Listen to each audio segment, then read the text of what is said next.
Hello everyone, this is Jim with Badger Security and Survival. My last video I kind of went over some of the weapons that I have at my disposal. Shotgun, M4, things of that nature. This time I thought I'd go over some of my load-bearing equipment. Lots of options out there. My brother's going to do a video on his. His is a little bit different than mine, but the concept remains the same. Mine is a Condor. Basic chest rig. The Molly configuration allows you to customize or set up your load-bearing equipment in a manner that facilitates easy reloads, access to essential equipment. On mine, I carry a variety of different things. I have 4 pistol magazines, 10-round pistol magazines for my HK. I have 5. I carry 5 or 150 rounds of ammunition for the M4. I have 25 rounds of 12 gauge ammunition that I carry. Currently it's birdshot. That's what I used to train with. For one, I can get 100 rounds of this for $20, which is a lot cheaper than buckshot, and it serves the same purpose. And 2, it saves on the shoulder.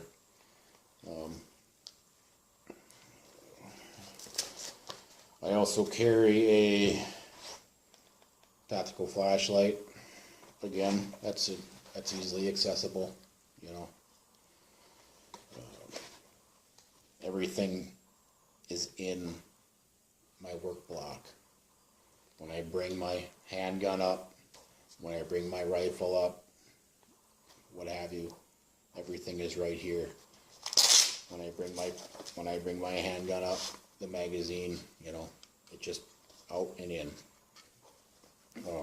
Important thing to note, when you set up your rig, regardless of what type of rig it is, make sure your pistol mags are facing in the right direction. Make sure your M4 mags are facing in the right direction. If you're a right-handed shooter, when you remove that magazine, you want it to come out, you want it to go into your mag well without fumbling around. The last thing you need is to be messing around trying to, time is money. It's going to cost you a few seconds. Worst case scenario, could cost you your life. Same thing with your M4 mags. Rifles up, bring your rifle up in your work block. Magazine facing the right direction. Slam it in the mag well. Ready to rock. There's lots of different retention methods, or systems rather, for your mags, whatever system that is.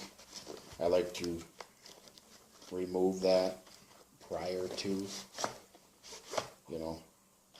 getting into the fray, if you will, prior to training, reloads, whatever.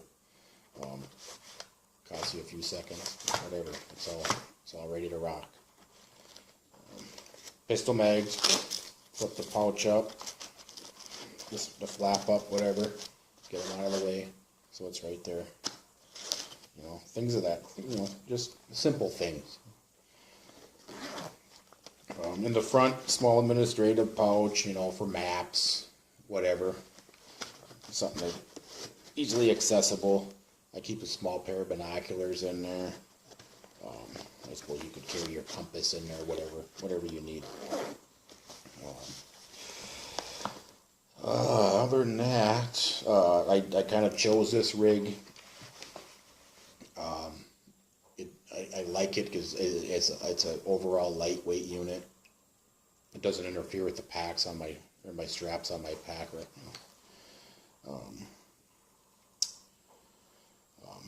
Like I said, it's lightweight. You can get a plate carrier if you want.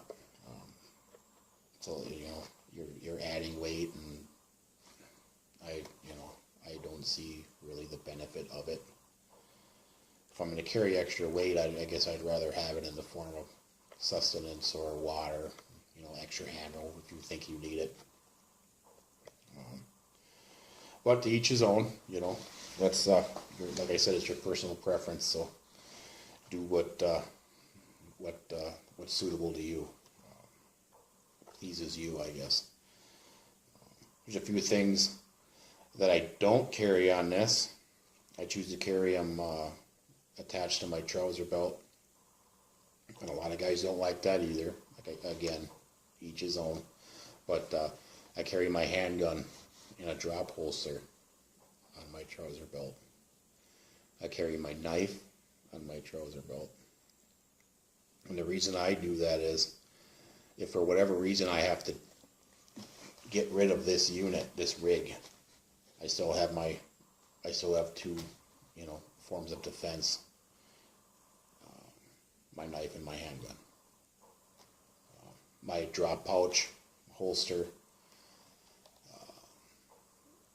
has an extra spot for a magazine, plus the magazine that's already in the gun, so there's 20 rounds of, you know, ammunition for that there.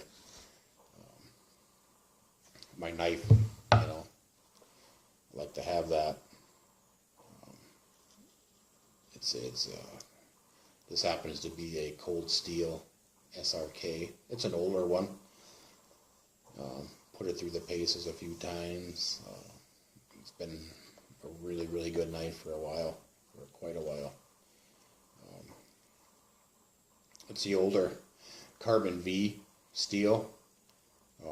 Benefit to that is, you know, it holds an edge very, very well. A little bit of a downside, if you're not good at sharpening knives, it's a little bit harder to get an edge on it. Nice thick blade, you know, easily manipulated. Batons, very well. You know, feather sticks, you know, prying, you know, chiseling, whatever. You know, it's a very, very, very good knife.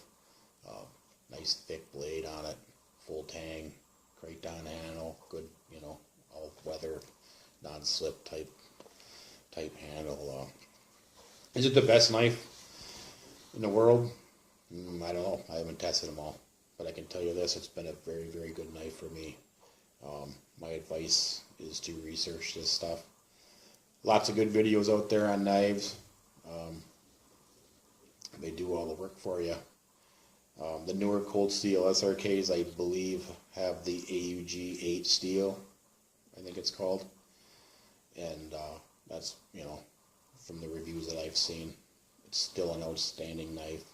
Going to pay a little bit for them, but the cost, the usefulness outweighs the cost. That's my primary.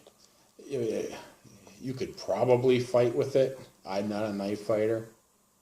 The person that wins a knife fight is the last one to bleed out.